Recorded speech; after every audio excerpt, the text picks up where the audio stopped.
Welcome back to the Resilient Man podcast. This week, I'm joined by Tom, a former director of sport whose world was turned upside down by burnout, betrayal, and a complete loss of identity. In this episode, we explore how Tom went from standing at the edge, questioning his worth, his purpose, and whether life was worth living, to becoming a passionate life coach who helps others find their way forward. Hi Tom, welcome to the Resilient Man podcast. Hey James, pleasure to be here. So Tom, I know you've listened to the podcast before and you wanted to be involved, so thank you very much for reaching out and joining me on this session.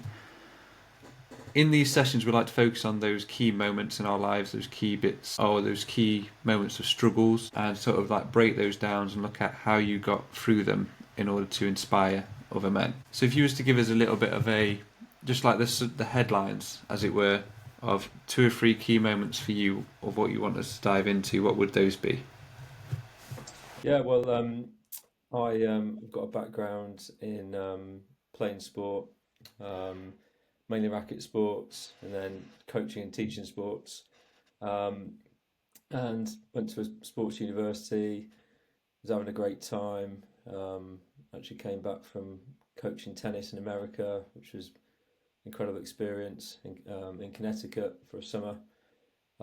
Everything was going well. Lived with some great friends. Had a great girlfriend, and came back and just struggled with my third year of university, even though I was doing well with the work, and just fell into what I now know was a depressive state.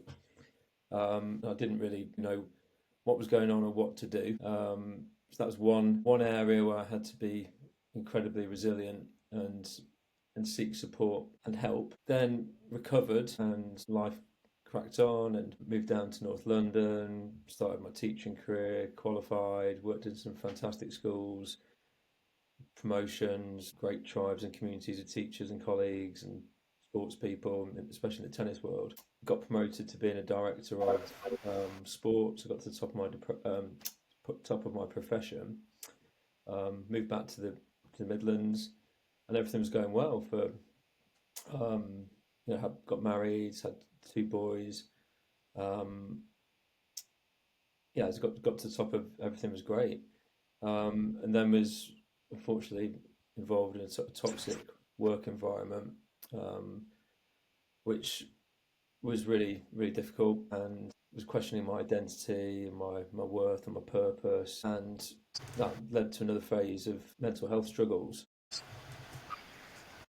the point where my identity was being questioned, and everything I'd worked for, been in a very safe profession of teaching, was kind of being attacked. Been very successful teams, won lots of awards, lots of great outcomes for students, but things changed quickly and dramatically, and the people that I trusted I could no longer trust, and that was a real shock, and it was traumatic. So that led to a phase of really bad, poor kind of mental health, and it got to the stage where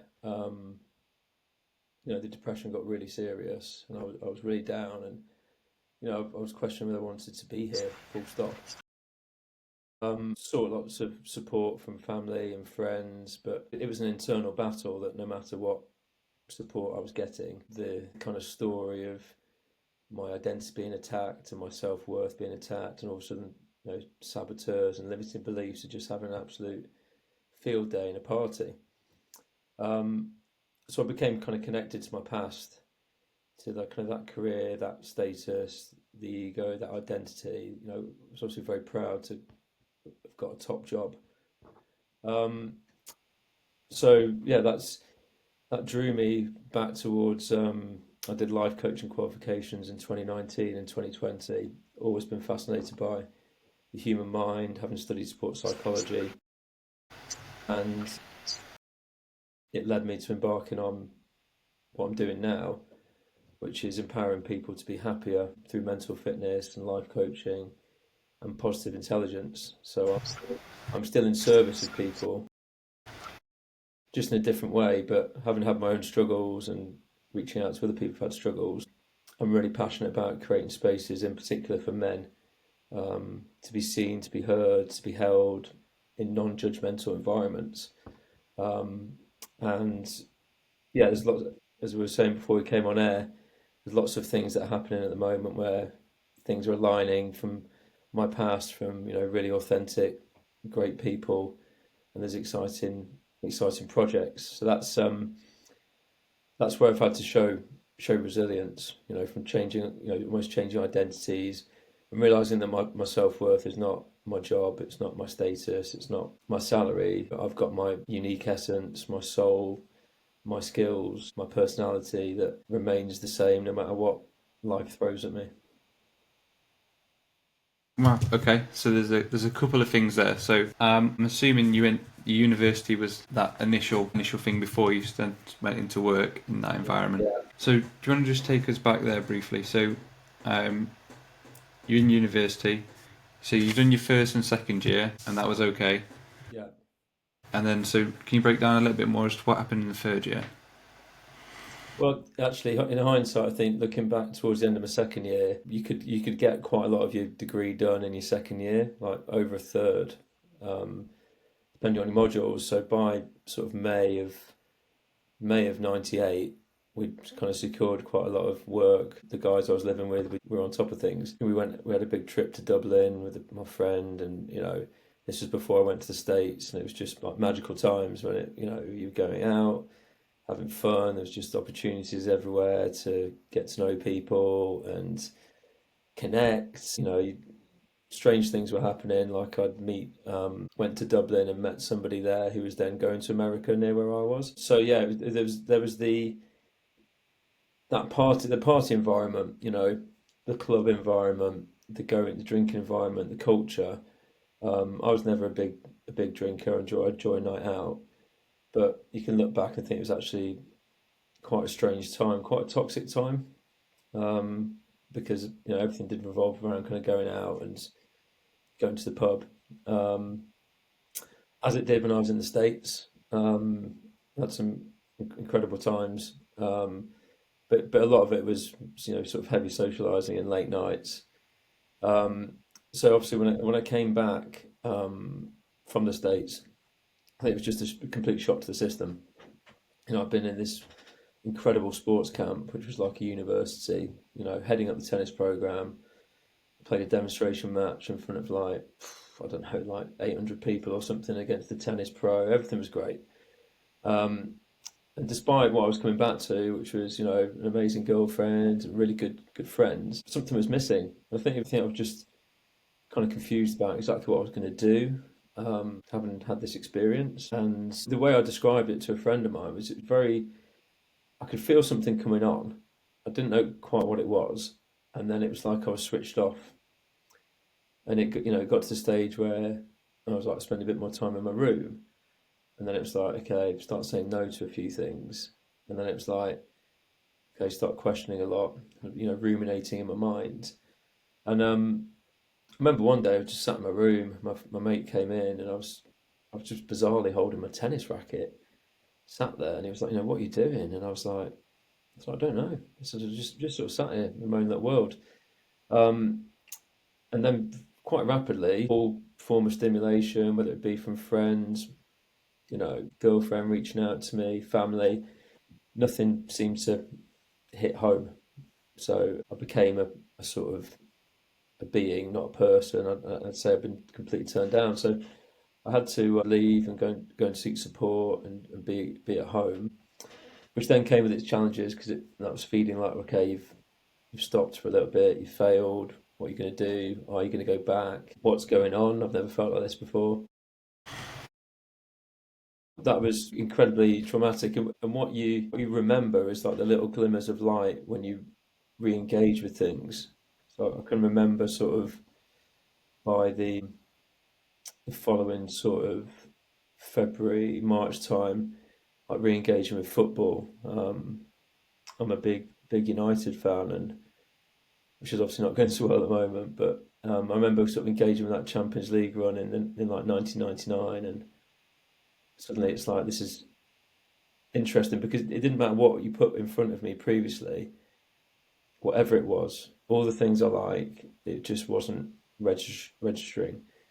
So I sort of, came back to life and then went back to university and saw my friends and gradually went back into operating. But yeah, it was really, really dark and scary time because, as I say, you have everything that you want and need, and it's just not registering. So anyone who's flippant or downgrades any kind of mental health situation or depression just doesn't understand it if you haven't lived it yourself. And that's definitely one thing that I'm a big champion for, that having that empathy um, and understanding, because people can be really blasé about it. And it's, yeah, the best way I describe it is like being switched off. When you were saying that, like being switched off, I instantly thought of like you just being like numb to everything. Like you say, they put stuff in front of you and you just didn't feel anything about it. Can you talk to me about that moment of actually seeking support? Was this driven by family, friends, or was this something that you took upon yourself to then go and get support? No, I was very fortunate. My mum worked in the mental health sector, so she was able to direct me to the right support. And what's been really beautiful recently is one of the guys I had support with is now he's always been a friend, but we actually go walking together and hiking together in the mornings and sit on these lovely views and have cups of teas and just chew the fat. And yeah, he was actually in a similar situation to me. Um, and yeah, when you've got someone who understands that journey, then the support is out there. I've had some fantastic support, absolutely brilliant support. I've also had some really, really poor support.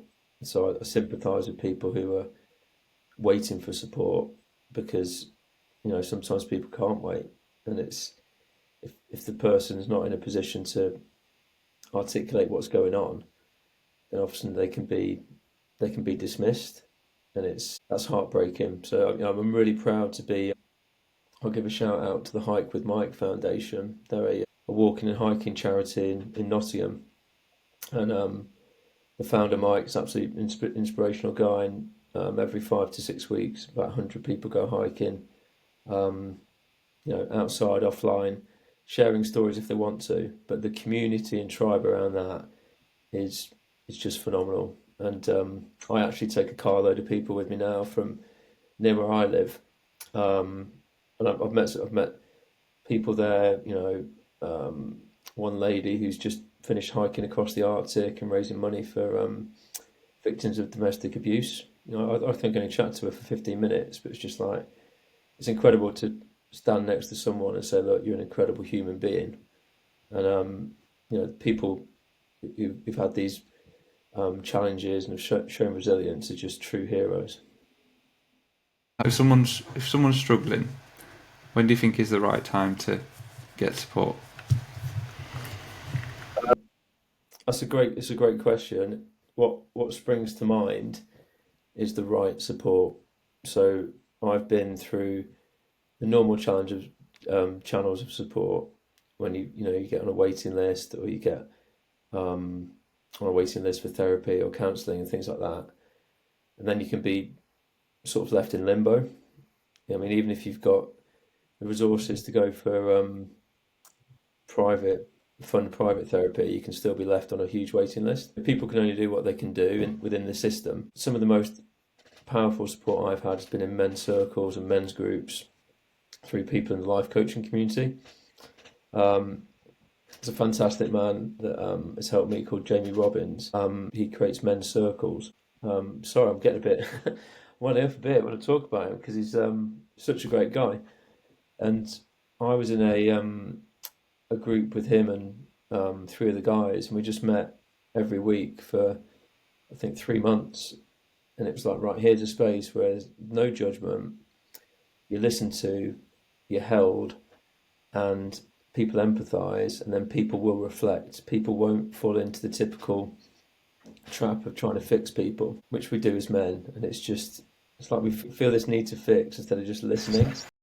Um, and it reminds me of a couple of things. There's a famous Mickey Flanagan sketch when I think all his friends are falling apart in the pub, and he goes in and he asks us if everyone's all right. You know, one guy's got terminal disease, one guy's broken his leg, one guy's just got divorced, one guy's family's falling apart, and everyone goes, "Yeah, fine, let's have a pint," and just carries on, which is like, tragically funny.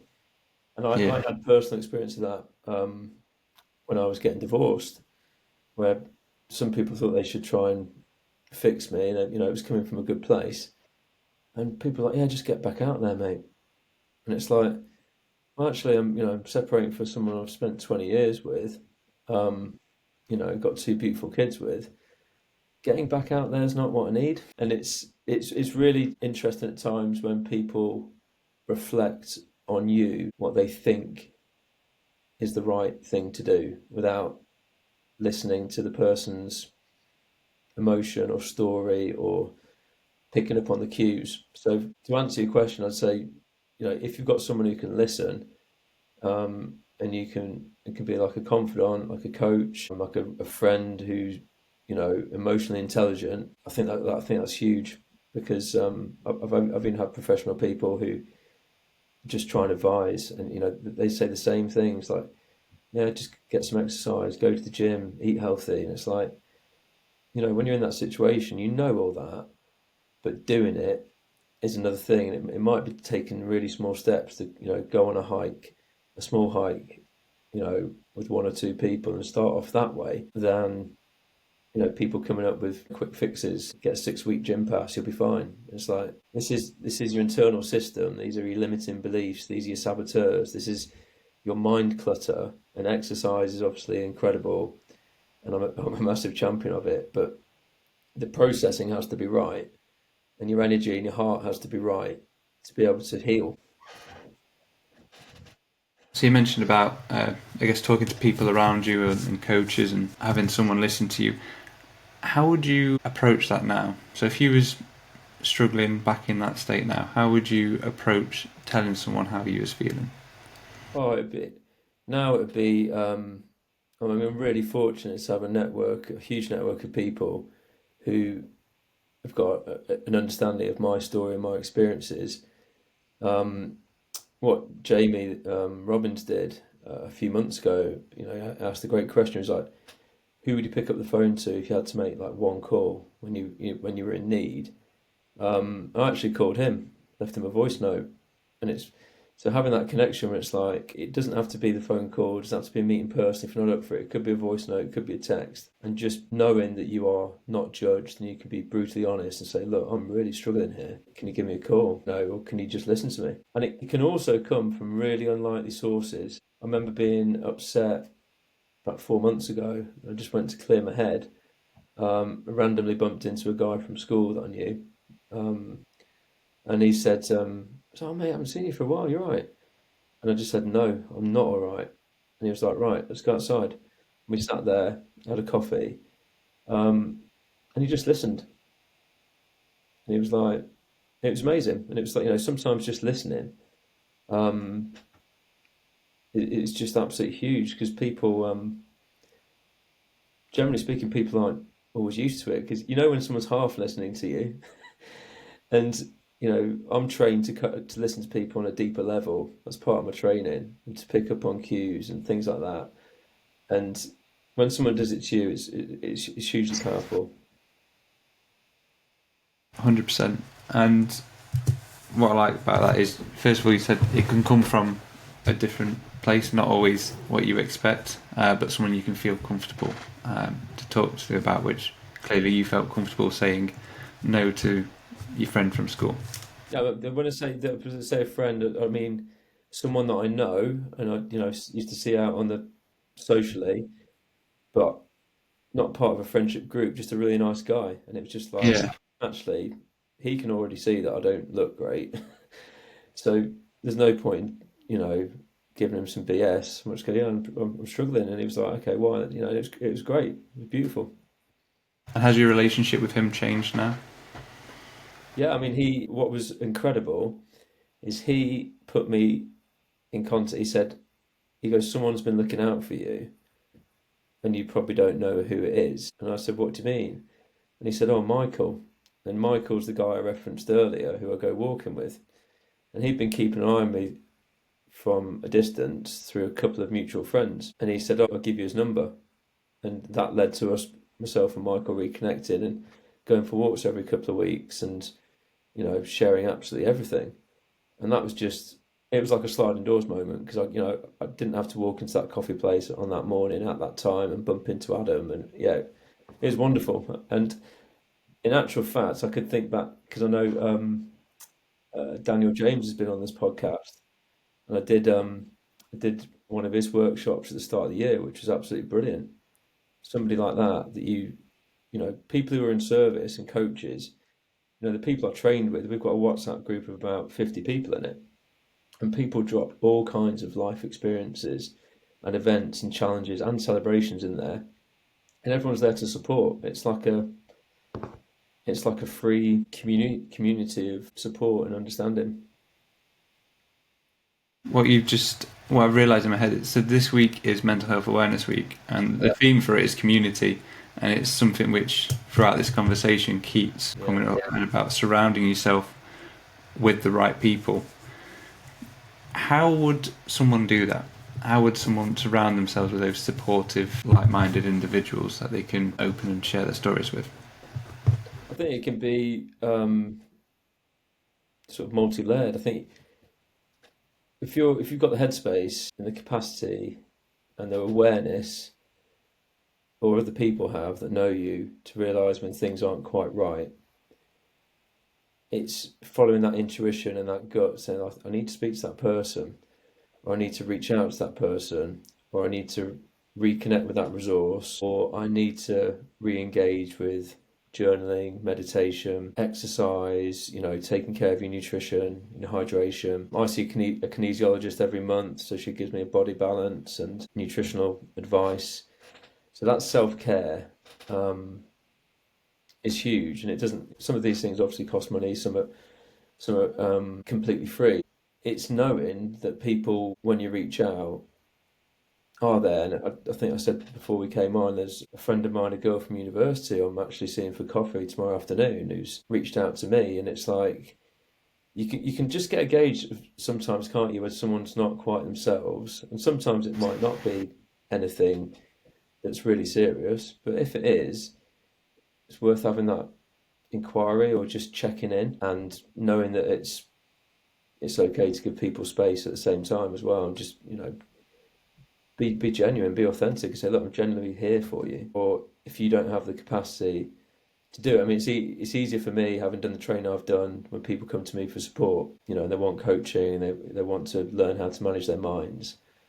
But if you don't have it, don't try and fudge it and do things that it's out of your comfort zone, like direct someone to someone else. Or usually within tribes and communities, there's someone who's got life experiences of all the things that we experience, but may also have some training in it, or know someone who knows someone, you know, I don't know, through a yoga teacher or through another network. Like I went to a gym, a free gym open day thing on Saturday at this incredible studio locally, and I was chatting to one of the main guys there, a young guy, and I think the younger generation are so on top of things with mental health and awareness and healthy living, very different to the 90s generation. And a bit of generalization, but I think for most people would agree it's quite accurate. And he was chatting away to me, and I was telling him what I do, and he goes, "This is really interesting." He goes, "This is what all the stuff I like." He was like, "It's not just about going to the gym. It's about what it does for himself mentally." And he goes, "People judge me because he's in incredible condition and he's a personal trainer." And he was like, "Actually not." He goes, most of this stuff is for my headspace and to clear the clutter. So it can come in all different shapes and forms. What I'd add to that is when people re-engage with what they deeply and truly value, that can be incredibly powerful, because we all can get sidetracked away from what we value, what fulfills us for all kinds of reasons, with our responsibilities, etc.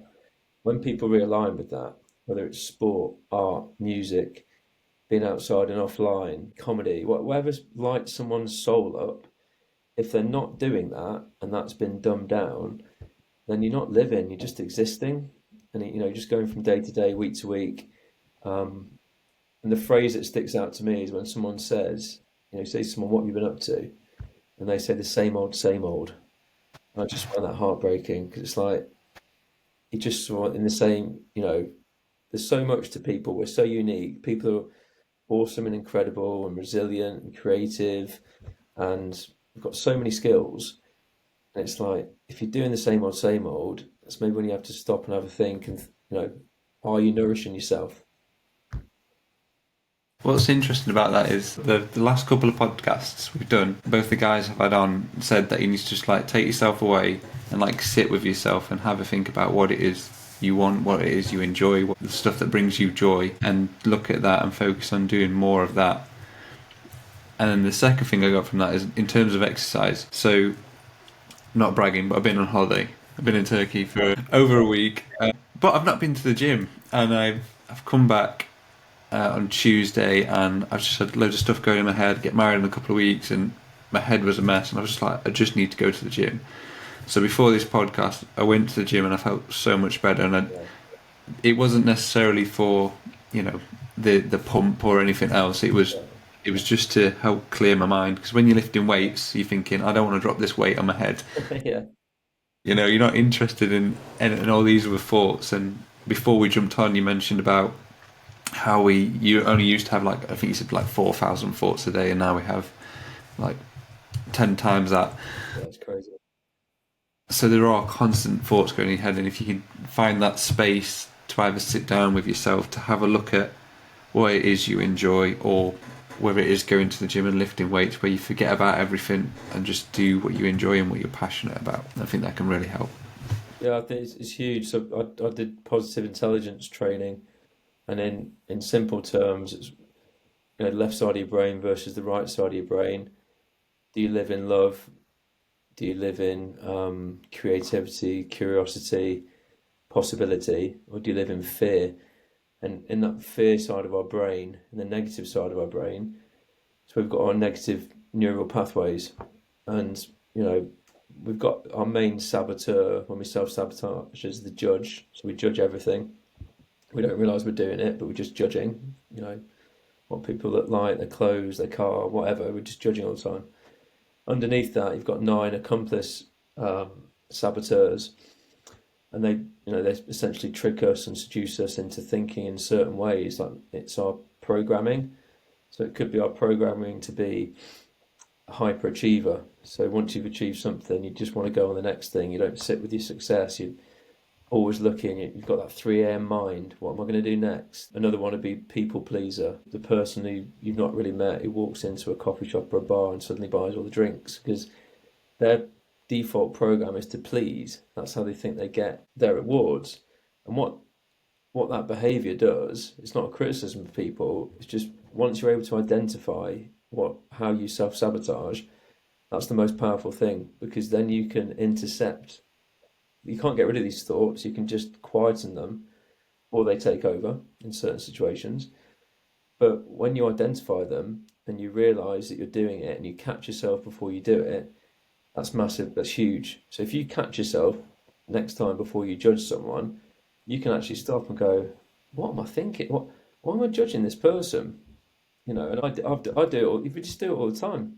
And it's when you catch yourself, it's super powerful. And then you can be kind. And once you identify, and then you do, your journaling, your yoga, your exercise, creative things, you can actually go into the right side of your brain where all the positive neural pathways live. And what's incredible about this research, it's based on a best-selling book by a guy called Shirzad Shamain, who's a lecturer at Stanford in the States, is that when they've studied this with 500,000 people and athletes and academics and all sorts of people, that when you engage with positive intelligence, you actually rewire parts of your brain. They've scientifically shown the brain being rewired to create neural pathways that are more positive, and that's just incredible. And, people can live longer, people can be happier, have more self-confidence, and less self-sabotage. And unfortunately, the human brain has a mode of operating which is self-sabotage, and it might be, when I went to the gym last Saturday, I chucked myself in and in this Metcon session and I was out of my depth and did about 80% of it before I had to stop. But my brain, my ego is going, how can you stop? You play sport, you've taught PE, you've coached PE, blah, blah. And my brain's doing this. And it's like I'm sabotaging what I'm doing as I'm doing it instead of going, just focus on the exercise, enjoy it, reap the benefits. And that's part of the human condition. What's interesting about that is it just sparks another thought. So I'm trying to be more confident when it comes to public speaking. Yeah. So I go to like public speaking groups, practice public speaking, and what I've learned is the first few words are quite powerful because in a previous speech I fumbled at the start, and then the saboteur came into my mind saying, "Oh, James, what are you doing? You can't do this. This is going downhill." And I'm like, all these like negative thoughts started like flooding my brain. So I really try and rehearse that first bit more so than the rest of it. I rehearse it all, but really that crucial bit to say, yes, James, you can do this. This is going well. You've got the audience's attention and engaging with them, and with your story with the fitness, I just spark that in my head as well.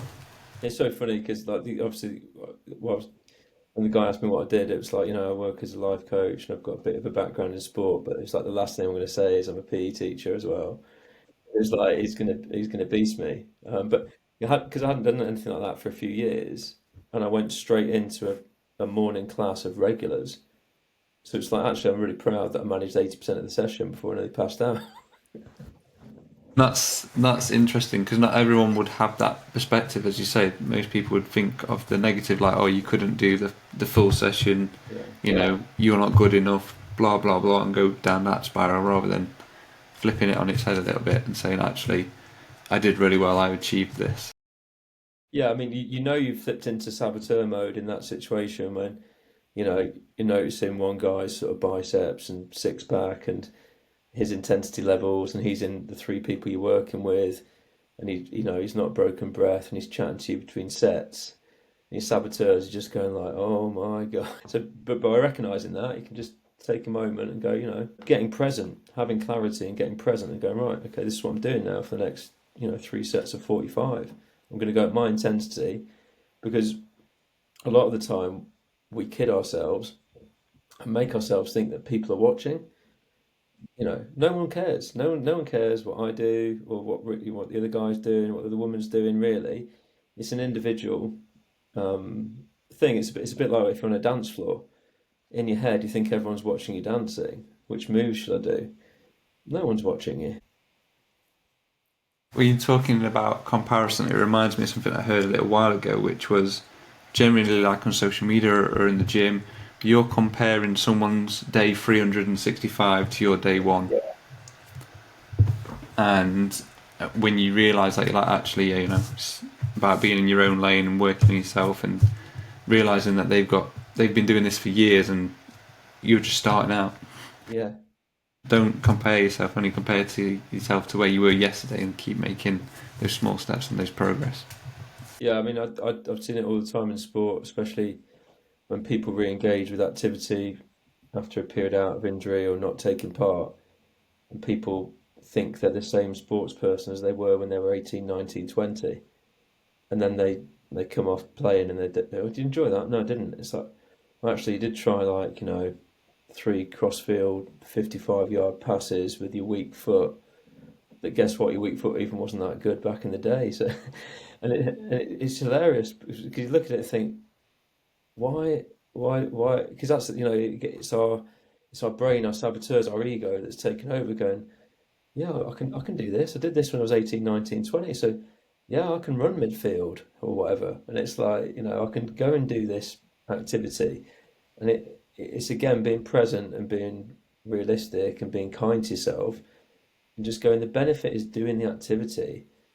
And like you were saying about your gym session today, you know, even when you don't want to do it, doing it, turning up, getting the endorphins, clearing the headspace, you sleep better because you've used energy, but not beating yourself up because these saboteurs, this mental battle, people beat themselves up about absolutely everything, and when they realise that, you know, if you wrote down your thoughts, your 35 to 40,000 thoughts a day, first of all, you'd probably be pretty scared and you might not want to share it. If you spoke them out and they were recorded and played back to you, that would be fascinating. You know, if you, I don't know, you sat at the traffic lights and like, oh, that guy drives a Porsche. I wonder what he does. Things like that. It's like, why are you thinking these things? It doesn't matter. No, yeah, absolutely. So I'm getting the impression that you've done like a wealth of experience, wealth of training, Yeah. like everything you've been through as well. So if there is someone who is depressed who's listening to this, what advice would you give them? Well, first of all, I'd say that even when we're in different states, you don't lose your essence, you don't lose your soul, you don't lose your being. If somebody was talking about you or celebrating you, they wouldn't talk about the ego kind of things that we've mentioned. They talk about, their personality, stories, experiences, what that person brings to the table. So that doesn't disappear, even though it's been dulled down by the mental state, it's still there. That person, that the soul, the being is still there. So, being able to recognize that, or if you're not able to, that someone else can recognize that, slowly re engaging with things that people value. And and reaching out to people, to someone like a coach or a therapist or a confidant that you connect with. I mean, I work with different people. If I don't have a connection with the person, it's of no benefit to them to work with me, because I work with people for 3 to 6 months. It's deep work, so I'd direct them to someone else. If somebody was coming to me, for example, who had needs that I can't meet, then it's right. Okay, maybe it's time to think about going to a counselling or therapy. You've got therapy at one end of the continuum, counselling in the middle, coaching at the other. So it's either the person themselves reaching out to something that they connect with, because I've experienced really poor therapy, when nothing really happened, um, and it was expensive. Um, but also, just reaching out to people that you connect with, and and realizing that by being open and being honest and being authentic, not saying you're okay when you're not okay, is just a huge step. And honestly, things from personal experience, things will open up. And I will use the example of the lady I'm meeting tomorrow afternoon, who's opened up about things, reconnected with me, and it's incredible. There's so many stories like that where people put things out, and it's like, right, a quick message. I'm thinking of you. Big hugs. Here for you if you need me. She sent me a voice note this afternoon, and it's like, think to myself, wow, I worked with her on a summer school when you're at university in like 1999 and 2000, and it's like, I'm honoured, and she's coming to me. Um, and again, when you open up, when you open the door, then you realise there's so many other people in the same situation.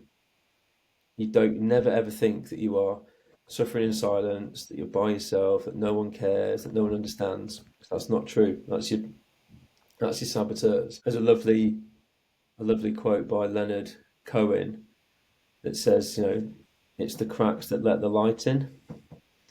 I'm a massive believer that vulnerability is strength. We're all on this journey, this experience. We've got 4,000 weeks to live if we're lucky. If nothing terrible happens to us. So, the human mind, the brain, the condition we're in throws up all kinds of things. And the modern world in particular is saying to people, do more, do more, do more. Be this, be that, compare, social media. You've got to be brilliant at everything. And we've only got so much processing. We've only got so much headspace each day. And if you can't learn how to empty your cup and create your headspace and work with someone, then you're almost up against it. But the most important relationship is the relationship you have with yourself. When that relationship is solid and those foundations are solid, and you understand your limiting beliefs, you understand how your brain works, you understand how to be kind to yourself and what to do to nourish you, then the ripple effect is absolutely huge. Honestly, amazing things happen. And the last 3 years for me have been, actually, no, the last 5 or 6 years have been, ups and downs, traumatic, challenging, but absolutely nourishing and joyous at the same time. And being on this journey, being on this podcast, speaking to you, connecting with other coaches, having clients, it's a wonderful space to be in. But the follow-on question, which might be somewhat related, is how do people go about dealing with their saboteurs? Great question. So all of the research around positive intelligence, you can do a free saboteur assessment. So it takes about 5 minutes, and it'll rank your. So you've got the master saboteur, the judge. It'll rank your saboteurs from 1 to 9. Now it's impossible to manage all of these saboteurs because they're tricky. They seduce us. It's habitual. These are the same pathways that are in our brains. So you pick the top 2 or 3. You understand the characteristics of those saboteurs. So when someone is in pleasing mode, when someone is a hyperachiever, when someone's in victim mode, classic thing, why does that always happen to me? Why is there always traffic for me? And people, to think that the traffic appears to ruin your day, when you think of it logically, it's just not possible, is it? Whenever you're running late, things happen, don't they? You get boxed in by the bin men or whatever. So identifying the characteristics of when you fall into that pattern is huge. And then it's engaging with self-development techniques. It's engaging with journaling, yoga, exercise, meditation, anything that's creative, anything that gets you present. That takes you into the non-saboteur side of the brain, the right side of the brain, where you're engaging with joy, love, empathy, creativity, possibilities. It's that light headspace, almost like when you're on holiday and you're looking at a beautiful beach, or you're on a walk, and when you start walking and 10 minutes later you're like, oof, I feel headspace is clear. That's the side of the brain where you want to spend most of your time. And unfortunately we get tricked into going the other way. That's not a criticism of anyone, that's just the way we are programmed. So that's why I love working with people to recalibrate their outlook, their minds, their positivity, because we're capable of incredible things as human beings. And I think, like we've said, with tribes and communities in particular, there's incredible possibilities. Absolutely. And so just to clarify, just to summarise it, so it's firstly about identifying it and then engaging with those self-care activities, the ones that you enjoy, to get you into the right side of the brain, the creative side. Yeah. So a good example would be, so think about journaling, for example. So getting Yeah. the thoughts out of your head onto paper, whether you free write for 10-15 minutes and just get everything out, or whether you do structured journaling, whether you do a diary, whether you do bullet points, voice notes to yourself, it could be anything, videos, whatever. Now, if you stay up later than you'd planned and you say to yourself, I'm going to journal every night because I like doing it before I go to bed, shuts down your nervous system. But your saboteur's going to say to you, well, you've stayed up a bit. Oh, I'll just miss it for tonight. Doesn't matter. And it's that thought process. Then you're starting to have an inner monologue and a battle. And it's like, well, should I stay up and watch the end of this film? Or should I journal? Or maybe I should journal. Actually, I'll do it tomorrow. I'll tell you what I'll do it in the morning. And you know full well when you've told yourself you're going to do it in the morning, you're not. So then you've got 2 reasons to beat yourself up on the following day. And when you get to go and do the habit again, you've got this now more of a battle, and your saboteur's got more evidence to go, well, you didn't do it yesterday, you didn't do it yesterday morning. So, is it worth it? But that, it could be journaling, it could be meditation, it could be yoga, it could be anything you do to nourish yourself. Reading a book late at night instead of looking at a screen, getting rid of the blue light out of your system and regulating your nervous system. And these examples happen all the time. And sometimes that's knowing it because we spend so long in our subconscious brain. It's scary how much conscious living we actually do. Some people say 80-90% of your time subconscious. And when you're doing something consciously, that's gold. You're connecting with someone, you're talking, you're doing what we're doing now. This is all conscious living and being. You know, you holding hands with your girlfriend, or you're engaging with your kids, or you're taking part, anything that keeps you present and in that state of flow is going all towards the positive side of your brain.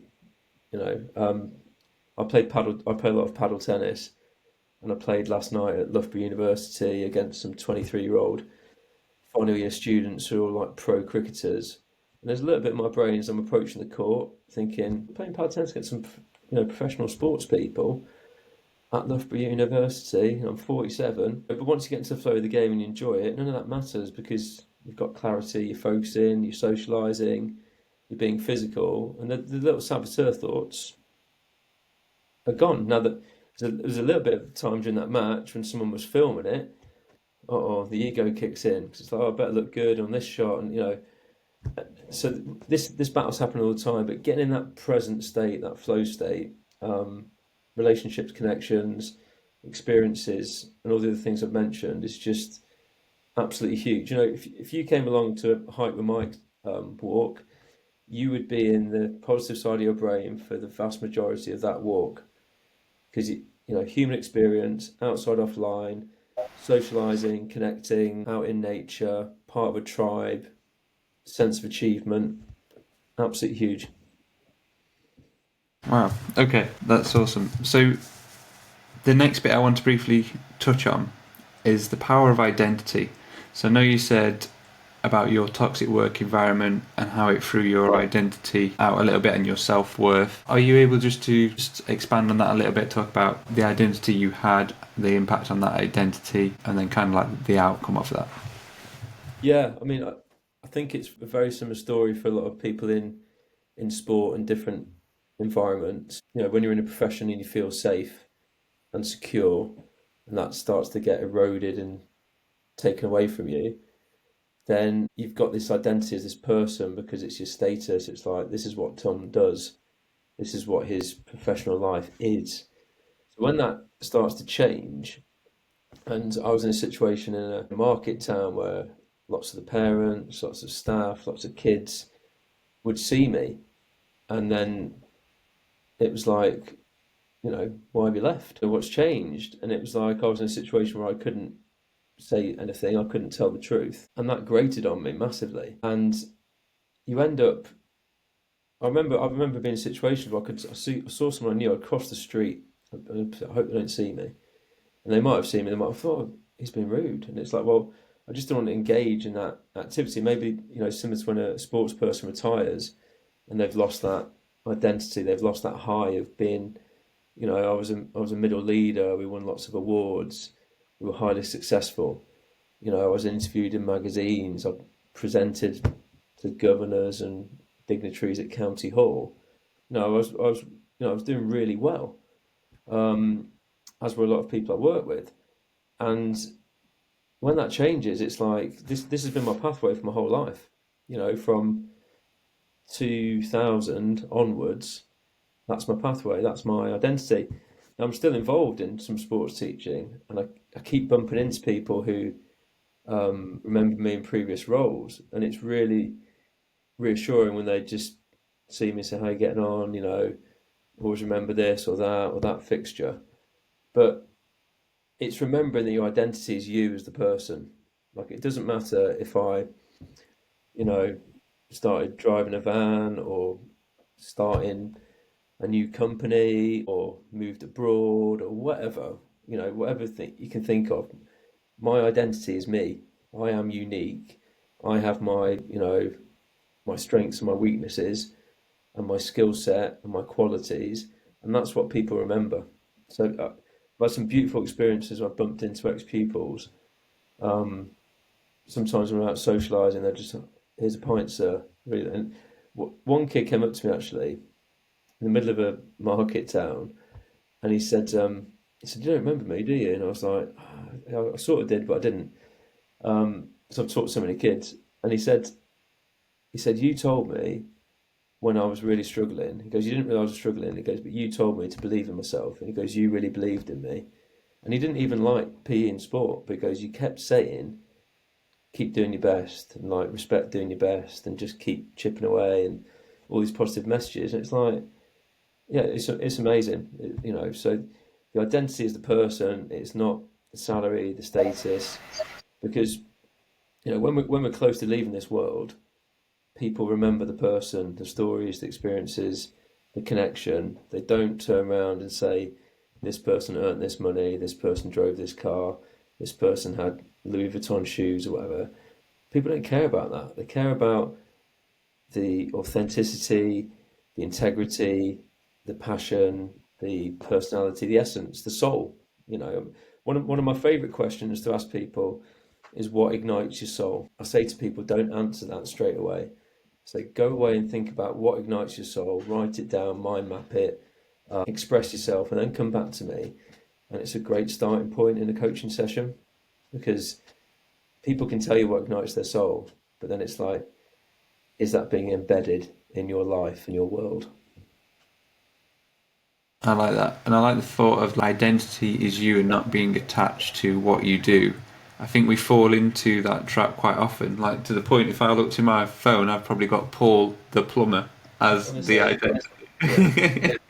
And I think we can do that with ourselves. So I went when I left school or left college, sorry, I went to train with the Royal Marines, and wow, that was all I ever wanted to do. yeah, And that was my future identity. And then when that didn't come to fruition, that's when I felt like I lost myself because I told everyone. I think I wrote it in the yearbook at school. That was my path, and I didn't know I was depressed at the time. But I went into a depressive state, and I felt like I lost everything. I didn't know who I was anymore. So how did you go from? How did you build that new identity? What were the steps that you took to then build this identity and this coach that you are today? well, what was incredible was support of family and friends, people from my past, and it was a journey of ups and downs, and reaching out, and then people, coming and supporting me when I've been really low. An amazing university friend who used to just come and bring me a coffee in the morning and sit with me, and just sit with me and I'm not going anywhere. So he goes, you can sit there all day if you want, I don't mind, or we can go for a walk. Incredible guy. And but I've had other friends, like school friends who've done that, and lots of family. Yeah, it's just it's just realizing that it's okay not to be okay. It really is, and it's also realizing that what I've got a friend who's got a great business, and the title of his business is what matters most. You know, Mm. when do we Yeah. when do we ask ourselves that question? So if someone asked me what I do now, I'd say I'm a dad of two wonderful little men who are 12 and 14. That's one role, and I'd say I'd talk more about the things I do that light me up as opposed to I am this. You talk about your passions and what you really value and what fulfills you, because that is much more of an identity than job title, status symbols. Some of the happiest people who've been on real journeys of resilience have lost everything. They've gone to that rock bottom. They've picked themselves back up. They've had the support. They've put money into and resources into charitable causes. I've met people who have been pulling sleds across the Arctic to raise money for domestic abuse, to help people who come back from severe alcoholism, as well as lots of people in the mental fitness and mental health space. When you've got that purpose, that's an identity, isn't it? More than you know your job title, or you know in this country, unfortunately, people work you know 40, 50, 60 plus hours a week, and we're not looking after our workforce, and we're not giving people enough time to always have self-development opportunities, and we're exhausting people because the status and the job is the identity. It's like, you better keep doing this to keep your job. And it's like, well, hang on, is it right that a human should be working 60 hours a week? In some of the most amazing professions, healthcare, look at the way we everyone helped during COVID. And then, the kickback was, have a 3% pay rise. It's like, it's scandalous. And the most important people in society are doing the most important and demanding jobs for the least amount of money. And that message, I think, is really dangerous, because it's like, we should be looking after these people that are, you know, putting their putting their bodies and their minds on the line. Yeah, absolutely. I couldn't agree more. And I really like that of what you said is if someone asks you what you do, I'd say, oh, I'm a project manager, I work at this company. But you're saying you get your identity more from your purpose, because one thing I've learned is your job isn't secure. They tell you get a secure job working for Yeah. someone else, but it isn't secure. And No. then one day you can just go, and then where do you find yourself and where's your identity then? Yeah. So, two more questions, Tom. First one is, what's the future look like for you? What's your plans? What's your goals for yourself and for your business?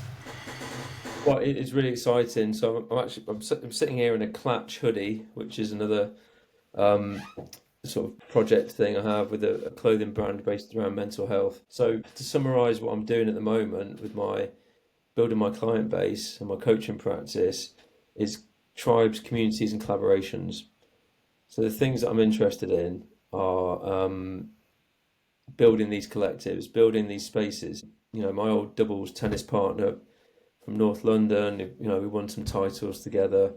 He's sold his software business. He's starting a company called Neuroways, which is around mental fitness and health. Connecting people like yourself, Daniel James, other coaches from my past, public speaking, podcasts, walk and talks. I'm collaborating with an old school friend who runs wellness retreats. I'm going to be collaborating with some yoga teachers. All these things where it's like being in service. And the way I would describe it, and this is something that I've learned, had to learn the hard way, but learned on part of my journey, is that gut feeling and that intuition of when you know something's right. But then the saboteurs come in and try and trick you to say it's not. And when I'm involved in coaching work, it's like a different world. It's when I talk about coaching, I light up.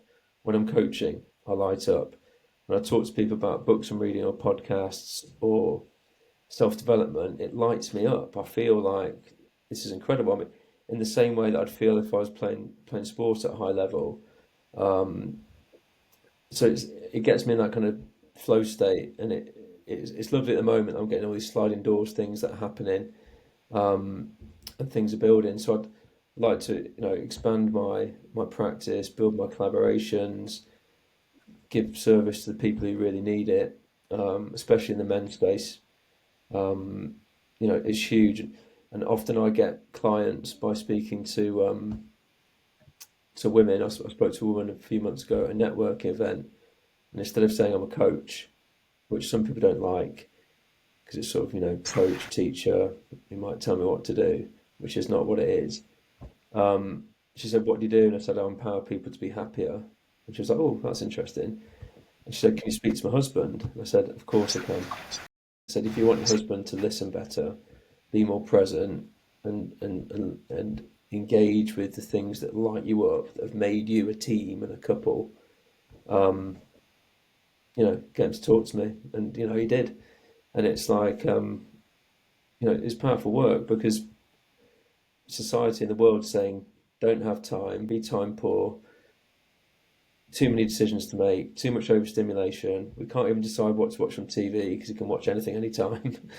So, sometimes self-development, self-care goes out the window to the bottom of the pile, where, it has to be the foundation.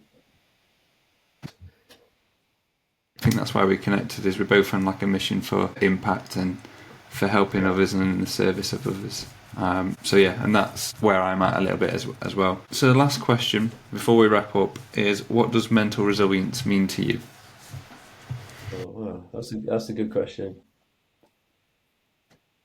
Mental resilience to me means being vulnerable, being kind to yourself, and understanding that we have challenges, we have different thought processes, we have experiences, we have conditioning that can lead to limiting beliefs. Um, one of the things my grandma used to say is, "Oh, just get on with it." It's not a criticism of her. It's just what we were told. Just get on with it, and so that becomes in your, part of it, isn't it? This is what I should do. I should get on with things. Whatever happens, I'll get on with things. Um, so resilience means being kind, being vulnerable, seeking support, and taking the steps you really that really resonate. You can't be resilient if you're trying to do something which makes things worse. You can't be resilient if you're engaging in things which are toxic. It would be very difficult to be resilient in the wrong environment. So you need that support, you need that understanding, and you need to realize that actually everything's okay. We're always learning about ourselves. So learn about your limiting beliefs and challenge them, because they're all a load of BS. Like, when we're born, we're never born and someone says, in your first year of being alive, like you won't amount to anything, or you're not able to learn a language, or you won't do X, Y, or Z. So these are the things that we pick up from environments, from conditioning, from education, from experiences. We have to challenge them because they're just not true. And so that resilience is multi layered. But if the ego takes over, then you can pretend to be resilient, but eventually it'll catch up with you and someone will see through it. So you've got to open up that space, be authentic, be honest, and take steps that resonate.